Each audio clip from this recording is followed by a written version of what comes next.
स्वागत है आपका आपके YouTube चैनल मार्क एजुकेशन में। आज हम कंटिन्यू करेंगे 12th चैप्टर का मैथमेटिक्स अवकलन, जिसमें आपने लास्ट वीडियो में आपने ये एग्जाम्पल देखा था। फर्स्ट एग्जाम्पल क्या था? y is equal to 1 minus 10x upon 1 plus 10x। इसमें अगर आप लोग को डाउट हो तो आप कमेंट करके हमसे पूछ सकते हैं।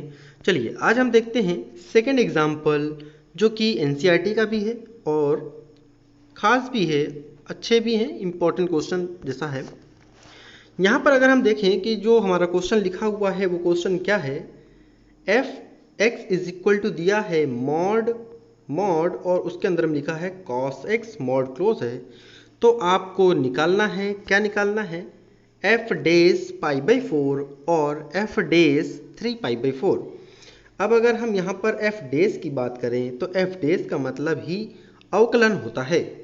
ठीक है, कहीं कहीं क्या लिखा रहता है, जैसे मान लो कि y is equal to x square लिखा है और अगर कहीं लिख के आता है कि y डेज की वैल्यू फाइंड करो, तो वो यही कहना चाह रहा है कि एक्स स्क्वायर को आपको अवकलन करना है। तो यहाँ पर अगर इस टाइप से लिखा हुआ है तो इसका मतलब यही है कि एफ एक्स का आपको अवकलन करना है, क्योंकि जब आप एफ एक्स का अवकलन करेंगे तो एफ डेज हो जाएगा। ठीक है, अगर कहीं पर भी डेज आता है तो इसका मतलब सीधा वही है अवकलन केस में कि आपको वो अवकलन करने के बारे में कहता है। अगर डबल डेज आ जाता है इस टाइप से, जैसे कहीं कहीं आगे आएगा एफ डबल डेज, तो इसका मतलब क्या होगा कि अवकलन जो आपने कर लिए उसका वापस से अवकलन करना है। ठीक है, ये तो चीज़ें क्लियर हो गई। चलो अब अगर हम यहाँ पर मॉड के बारे में थोड़ा सा समझें, जैसे मान लो कि मॉड एक्स लिखा हुआ है, तो इसका मतलब क्या होगा, या तो एक्स की वैल्यू जो है या तो वो पॉजिटिव होगी। ठीक है, पॉजिटिव होगी तो इसका मतलब क्या होगा कि भाई जो आपका x है, x इज ग्रेटर देन 0, मतलब x 0 से बड़ा है तभी वो पॉजिटिव होगा। और अगर मॉड के अंदर की वैल्यू निगेटिव हुई तो निगेटिव बाहर आएगी, मतलब कि -x। और ये -x कब होगा? जब आपका x 0 से छोटा होगा, या फिर यूँ कहा जाए कि 0 बड़ा होगा। ठीक है, ये तो मॉड का क्लियर है। ठीक, मॉड का क्या है कि अगर मॉड के अंदर में कोई भी चीज़ आती है तो पहले तो आपको उसको पार्ट्स में करना है। कहने का मतलब या तो आप उसको पॉजिटिव लो या तो आप नेगेटिव लो। अगर पॉजिटिव नेगेटिव ले रहे हैं तो हमें उसकी कंडीशन भी बतानी पड़ेगी। ठीक है, चलो क्वेश्चन में अब जब करेंगे तो हमें क्लियर हो जाएगा, है ना। यहाँ पर जैसे कि आप लोग क्वेश्चन देख रहे हैं, क्वेश्चन क्या है, एफ एक्स बराबर से मॉड कॉस एक्स लिखा है। ठीक, अब अगर हम इस मॉड कॉस एक्स को ब्रेक करें, भाई अलग अलग करें कि भाई जो आपका कॉस है वो पॉजिटिव है या निगेटिव है, तो हमको वहाँ पर बताना पड़ेगा। जैसे कि यहाँ पर लिखा हुआ है कि मॉड कॉस एक्स बराबर से, यहाँ पर कॉस एक्स पॉजिटिव लिखा है और यहाँ पर कॉस एक्स आपका निगेटिव लिखा है। ठीक है, अब इतनी चीज़ तो हमें पता है कि अगर हम क्वाड्रेंट की बात करते हैं, मतलब इस टाइप से ग्राफ बनाते हैं, तो जब भी आप y लेते हो, ठीक है, या निगेटिव y होता है या पॉजिटिव x और निगेटिव x होता है, तो ये क्वाड्रेंट बोलते हैं इनको। ठीक है, तो यहाँ पर कंडीशन क्या फंसती है, ये क्या हो जाता है, क्वाड्रेंट। ये फर्स्ट क्वाड्रेंट, ये सेकेंड क्वाड्रेंट, ये थर्ड और ये फोर्थ। अब इतनी चीज़ आपको पता है कि अगर हम डिग्री में डिवाइड करते हैं तो ये 0 से 90 डिग्री होगा और ये 90 डिग्री से ये 180 डिग्री होगा, है ना। जैसा कि हमें पता है कि भाई कोई से एक सर्कल है तो सर्कल में कितने डिग्री होती है, 360 डिग्री होती हैं। ठीक है, अब अगर यहाँ पर पाई का यूज़ करते हैं तो पाई का मतलब कितना होता है, पाई का अगर आपको याद है तो अच्छी बात है, नहीं है तो आप याद लिख सकते हैं 180, है ना। पाई का मतलब कितना होता है, 180 अंश होता है। ठीक है, चलिए अब हम हमारे क्वेश्चन में चलते हैं कि एफ एक्स बराबर से मॉड कॉस एक्स लिखा है। कॉस एक्स को हमने एक बार पॉजिटिव लिखा, एक बार नेगेटिव लिखा, तो पॉजिटिव कब आएगा? ठीक है, कॉस एक्स मतलब पॉजिटिव कब रहेगा? जैसे मान लो कि कॉस हमने 45 लिखा तो इसका आंसर हमारा कैसा आता है, पॉजिटिव आता है। अगर कॉस हमने 90 लिखा तो इसका भी पॉजिटिव रहता है ना, 0 रहता है। तो यहाँ पर वही चीज़ बताई जा रही है कि भाई इस कॉस पॉजिटिव कब आएगा, या तो 0 से बड़ा हो या फिर 90 से छोटा हो, है ना। भाई एक्स की जो वैल्यू है वो 0 और 90 के बीच में रहती है तो आपका कॉस पॉजिटिव रहता है। और अगर कॉस आपका 90 से 180 के बीच रहता है इधर में, है ना, ये सेकंड में, अगर 90 से 180 के बीच में रहता है तो आपका कॉस निगेटिव आएगा। आप चाहे तो कैलकुलेटर में भी यूज़ करके देख सकते हो कि कॉस 120 वैल्यू रख दो तो माइनस आएगा। ठीक है, इतनी चीज़ें क्लियर हो गई, है ना। चलो एक बार हम फिर से अगर रिवाइज करें तो देख सकते हैं आप लोग कि भाई एफ कॉस एक्स लिखा था मॉड के अंदर में, मॉड के अंदर की दो वैल्यू होंगी, एक तो पॉजिटिव होगी दूसरी निगेटिव होगी। पॉजिटिव कब आएगी ये कंडीशन हमने लिख दी है, ठीक। निगेटिव कब आएगी हमने ये कंडीशन लिख दिया। अब यहाँ पर क्या लिखा है, अब यहाँ पर लिखा है एफ एक्स लिखा था, अब यहाँ पर एफ डेज लिखा है। तो इसका मतलब क्या है कि भाई इसमें क्या हो गया, इसमें अवकलन आपका हो चुका है, ठीक है, अवकलन हो गया है। तो अवकलन का फॉर्मूला अगर याद है तो अच्छी बात है, फॉर्मूला याद नहीं है तो आप रिवाइज कर सकते हो।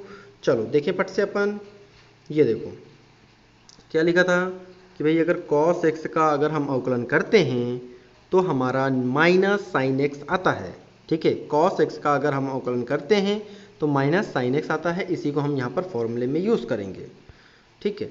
ये देखो जैसे कहने का मतलब कि cos x का अगर आप करते हो तो माइनस साइन एक्स आता है ना, और माइनस cos x का करोगे तो आपका पॉजिटिव साइन एक्स आ जाएगा। क्यों, क्योंकि भाई माइनस तो पहले से है, फिर वापस से आप माइनस साइन करोगे, है ना, तो ये माइनस से ये माइनस आपका क्या हो गया, पॉजिटिव हो गया। तो कुल मिलाकर यहाँ पर आपके दो वैल्यू आ गई, ठीक है। यहाँ पर हमने cos x और माइनस cos x का हमने अवकलन कर दिया, तभी वहाँ पर एफ डेस आया है, ठीक। लेकिन हमें cos x की वैल्यू फाइंड नहीं करनी थी, हमें वैल्यू फाइंड करनी थी एफ डेज पाई बाई 4 और एफ डेज 3 पाई बाई 4, है ना। तो सिंपल यहाँ पर अगर हम देखें तो यहाँ पर क्या लिखा है, x की जगह पर पाई बाई 4 लिख दिया है, तो sine pi by 4, sine pi by 4 का मतलब कितना होगा, पाई का मतलब 180 और डिवाइडेड बाय 4।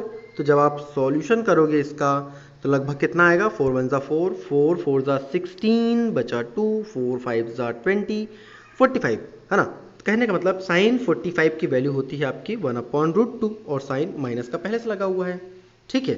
तो इसी टाइप से आप three pi by 4, 3 pi by 4 का मतलब कितना होगा, 3 इंटू 180 डिवाइड बाय 4। तो जब आपने इसका मल्टीप्लाई करता तो 45 आया था, 45 का आप इसके साथ मल्टीप्लाई कर दोगे और जो भी आपका आंसर आएगा उसका भी लगभग कितना आ गया, 1/√2 आ गया, ठीक है। इस टाइप से यहाँ पर अगर ये क्वेश्चन अगर आप लोग को क्लियर हो गया है मॉड वाला, तो जाहिर सी बात है तीसरा और चौथा क्वेश्चन एग्जाम्पल आपको बहुत आसानी से समझ में आएगा, ठीक है। सेकेंड एग्जाम्पल क्लियर है, ओके। चलिए फोर्थ एग्जाम्पल भी, थर्ड एग्जाम्पल अगर हम देखें तो थर्ड एग्जाम्पल में भी सेम टू सेम ऐसे ही क्वेश्चन लिखा हुआ है, mod cos x minus sine x, ठीक है। इसमें क्या फाइंड करना है अपने को, पाई बाई 6 और पाई बाई 3। कंडीशन डेस में है मतलब कि इसका अवकलन करने के बाद वापस से अगर हम यहाँ पर देखें, है ना, लेकिन हमें ये चीज़ भी देखनी है कि भाई यहाँ पर तो हमने 0 से पाई बाई 2 लिया, पाई बाई 2 से पाई ले लिया, लेकिन यहाँ पर क्या आ गया, यहाँ पर पाई बाई 4 आ गया। तो ये कैसे आ गया, इस चीज़ को भी थोड़ा सा समझ लेते हैं। यहाँ पर हमारे पास में लिखा हुआ है मॉड के अंदर में cos x minus sine x, ठीक है। क्या है, मॉड के अंदर में cos x minus sign x. अब अगर हम इसको थोड़ा सा एक्सप्लेन करें, ध्यान से आप लोग देखें, ठीक है, ये मान लो ये मॉड के अंदर में लिखा है ना, तो हम क्या करते हैं,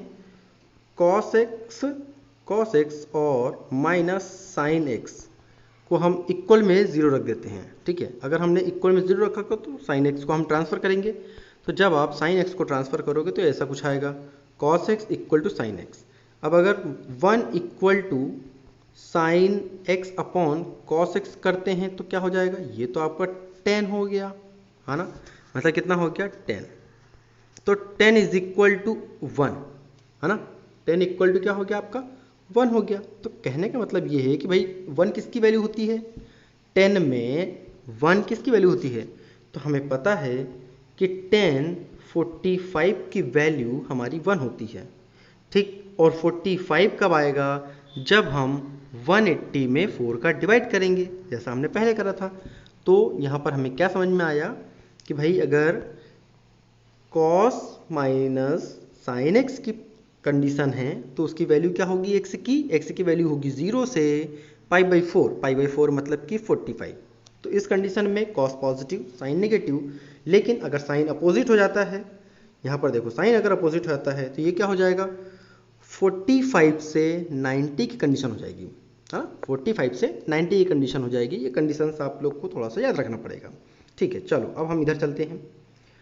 तो यहाँ पर जब हम इसका अवकलन करेंगे देखो यहाँ पर साइन चेंज कर दिया है, ठीक है। यहाँ पर कंफ्यूजन नहीं होना कि यहाँ पर क्या लिखा है, माइनस कॉस एक्स, मतलब माइनस ब्रैकेट के बाहर है और cos x minus sine x है। तो जब आप ब्रैकेट में उसका इंटू कर दोगे तो कितना हो जाएगा, साइन एक्स आपका पॉजिटिव हो जाएगा और कॉस एक्स आपका नेगेटिव हो जाएगा। इतनी चीज़ें क्लियर हो गई, ठीक। अब हमें अवकलन करना है, तो हमें पता है कि कॉस एक्स का जब हम अवकलन करते हैं तो माइनस साइन एक्स आता है, और जब साइन एक्स का हम अवकलन करते हैं तो सिंपल आपका कॉस आता है, ठीक है।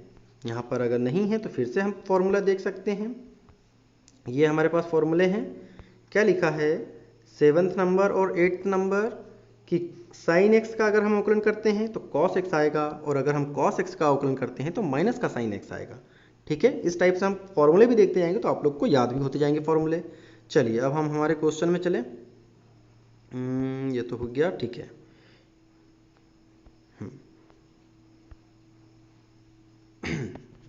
यहाँ पर क्या है, कॉस एक्स है, कॉस एक्स का अवकलन हमारा माइनस साइन एक्स, और साइन एक्स का अवकलन हमारा कॉस एक्स। माइनस कंडीशन, यहाँ पर माइनस था तो इसलिए माइनस लगा, ठीक है, कोई दिक्कत नहीं।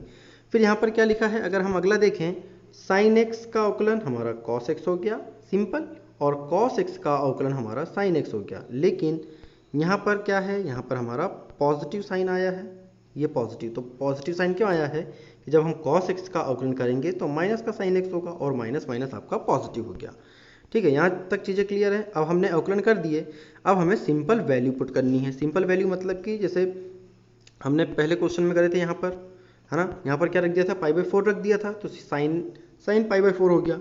तो उसी टाइप से यहाँ पर भी हम रखेंगे, ठीक है।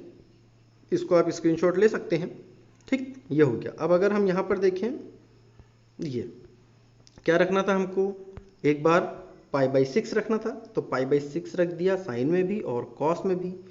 तो π/6 का मतलब कितना होगा, 180 डिवाइड बाय 6, तो 6 1 6, 6 3 80, है ना। तो ये कितना हो गया, 30 हो गया।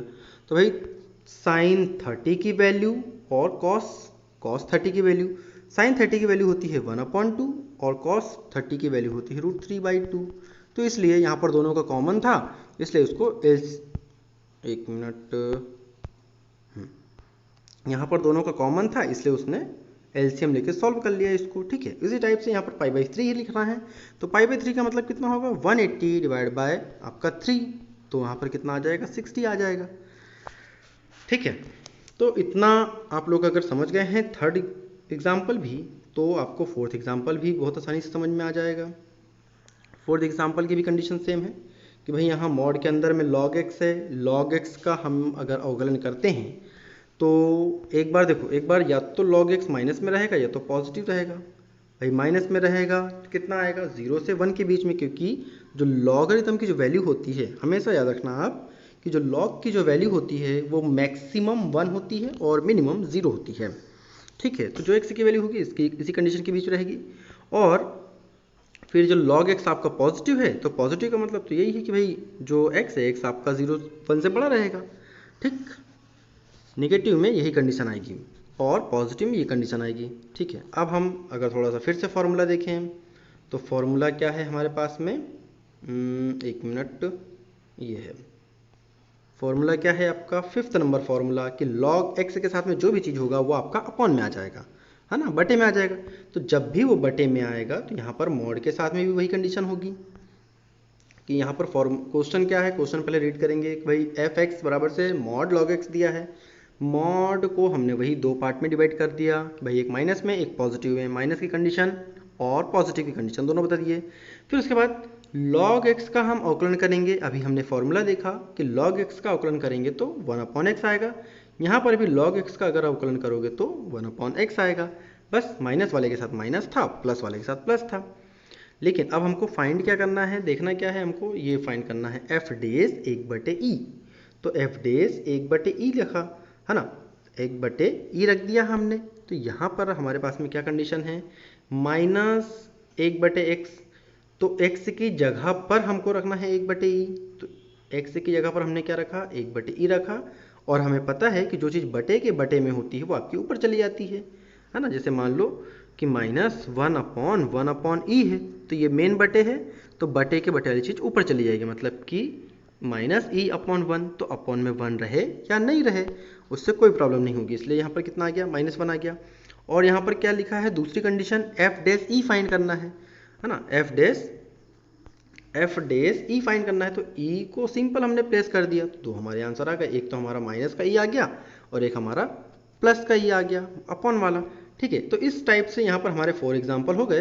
अब ये तो इम्पॉर्टेंट जैसे थे ही, लेकिन अब जो हमारे खास आएंगे तो वो हमारे ज़्यादा इंपॉर्टेंट होंगे। ठीक है, ज़्यादा इंपॉर्टेंट का मतलब जैसे अब हम मेन क्वेश्चन में आ जाएंगे कि अब मेन प्रॉपर क्वेश्चन कैसे सॉल्व होते हैं। जैसे मान लो यहाँ पर अगली बार जो हम एग्जाम्पल सीखेंगे वो ये सीखेंगे साइन एक्स स्क्वायर का एक्स के सापेक्ष अवकलन। मतलब यहाँ पर किसी के सापेक्ष अवकलन हो रहा है तो इस चीज़ को हम कहते हैं किसी फलन का फलन।